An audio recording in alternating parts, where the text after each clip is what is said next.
What's up mga tropa? Scooter Kid na naman. Yes! Medyo gumanda na panahon kaya nakapagbuga tayo mga tropa. Check nyo tong fake carbon black natin. Angas mga tropa! Fake carbon Lodi! Siyempre, Samurai Paint yan mga tropa. Shoutout sa Samurai Paint Philippines. Samurai Paint lang sa kalam. Kung gusto mong malaman kung paano ko ginawa ito, panoorin mo yung buong video tropa. At baka pa pwedeng maglambing ulit. Paki-like at share mo na din para makita pa ng iba pa nating mga tropa dyan. Alright, tara tropa. Simulan na natin to. Let's go! Start tayo dito mga tropa. Ito yung side cover ng NMAX version 1. Tapos ko nang applyan to ng primer gray. Ang ginamit natin dyan, Surfacer UCH210. Pero syempre, bago tayo nag-apply ng primer, sinabon natin yan, nilinis nating maigi, tapos nag-wet sanding tayo, number 800. Ngayon, bubugahan natin to ng black. Pero gagamit muna ako, nakalimutan kong isuot itong mask ko, para syempre may protection tayo mga tropa. Alright, bugahan na natin to ng black. Gamit natin, black 30109. Dalawang kulay lang naman yung gagamitin natin dito, black at saka SC silver gray. Syempre, pinatuyo nating maigi yung black natin mga tropa. At ngayon naman, ito ang gagamitin natin para sa fake carbon natin. Gagamit tayo ng non-slip mat o yung anti-slip mat. Ang pattern kasi nito mga tropa, para tong chessboard na maliliit, butas-butas to, no? Kaya magandang gamitin to sa carbon effect natin mga tropa. So ang gagawin natin, puputulin natin to ng kasing size lang nung gagawin nating fairings. Tapos, ibabalot natin. So yung mga dulo, itinetape ko lang yan dito sa likod ng fairings natin, ano? Basta siguraduhin nyo lang lapat na lapat yung non-slip mat para pag tumama yung pintura natin, maganda yung effect niya. At ito na itsura niyan mga tropa, no? After natin mabalutan, so i-check lang natin kung lapat ba yung ginawa natin, ano? And then check na rin natin yung likod para sure ball na nakadikit yung mga masking para hindi kumilos. So ayan, good to go na to mga tropa. Ngayon, bubugahan natin to ng SC Silver Gray. Ang code nito, Y137. Siguraduhin nyo lang na nabugahan yung lahat at wala kayong na-miss na part mga tropa. At saka pantay din yung buga para maganda siyang tignan pag tinanggal yung non-slip mat.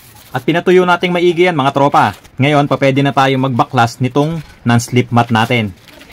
Basta mga tropa, huwag kayong maaatat. Siguraduhin nyo na tuyong-tuyo yung pintura bago kayo magtanggal ng non-slip mat. At eto na itsura niyan mga tropa. Tignan mo naman, swabing-swabe oh. Angas! Meron na tayong fake carbon, Lodi. At silipin muna natin mga tropa bago tayo magbuga. So tignan mo naman ang angas nitong fake carbon natin. Pantay na pantay yung buga natin kaya magandang tignan ano mga tropa. Pero napansin ko lang ano, medyo lumalaban yung pagka-silver. Kasi ang gusto ko dito, medyo dark siya para pasok para sa mga black concept natin ano. So ang gagawin natin dito mga tropa, papaanggihan natin ulit to ng black para medyo lumaban at tumingkad yung pagkaitim niya. At ngayon magmi-mist coat tayo mga tropa. Ang gamit natin, black 30109. Mist coat, ibig sabihin very light coat lang mga tropa.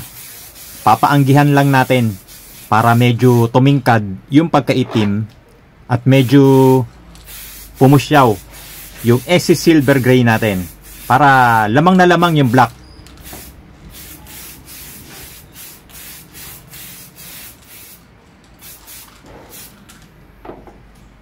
After natin magbuga ng mist coat ng black, eto na mga tropa. Ang ganda na ng kulay niya. Ang angas na.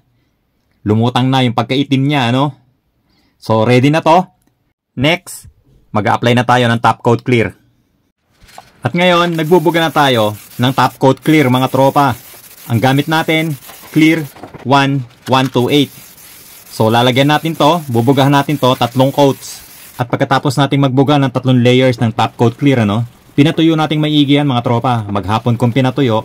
At ngayon naman, nagwe-wet sanding ako. Gamit ko, number 800 na liha. Pinipino natin at pinakikinis natin yung top coat clear na ibinuga natin. Nang sa ganon, yung last layer natin, maganda yung kintab. Nilinis natin at pinatuyo nating maigi mga tropa. So kung mapapansin nyo, no, wala nang kakintab-kintab to dahil nga nagliha tayo. Ngayon, magbubuga na tayo ng final coat ng clear natin. Gamit ulit natin clear 1128. Pero ang ginagawa ko dito sa final coat mga tropa, no, wet application yung ginagawa ko. So ibig sabihin, mas marami yung clear na ibinubog ako. So kung mapapansin nyo, no, dahan-dahan lang yung movement nung spray can ko para mas maraming clear na maibuga. Pero syempre mga tropa, tatansyahin nyo rin yan. Dapat hindi siya tutulo or luluha. Alright mga tropa, tapos na itong project natin. Tignan mo naman ang bangis neto mga tropa. Fake carbon Lodi. Ang angas. So dun sa mga nag-aabang at nag-request ng fake carbon na black, eto na mga tropa. Sana nagustuhan nyo itong vlog na to. Sana nakakuha kayo ng idea at kaunting kaalaman kung paano gumawa ng ganitong design. Angas ano? Siyempre, samurai paint yan mga tropa. So, ayun. Sa mga tropa natin na laging nakaabang na mga i-upload natin, sa lahat ng subscribers, followers, at lalong-lalo na doon sa mga star senders natin, maraming salamat po. Siyempre, salamat sa Samurai Paint Philippines. So, paano mga tropa? Kita-kits na naman tayo next video. Ride safe palagi. Peace!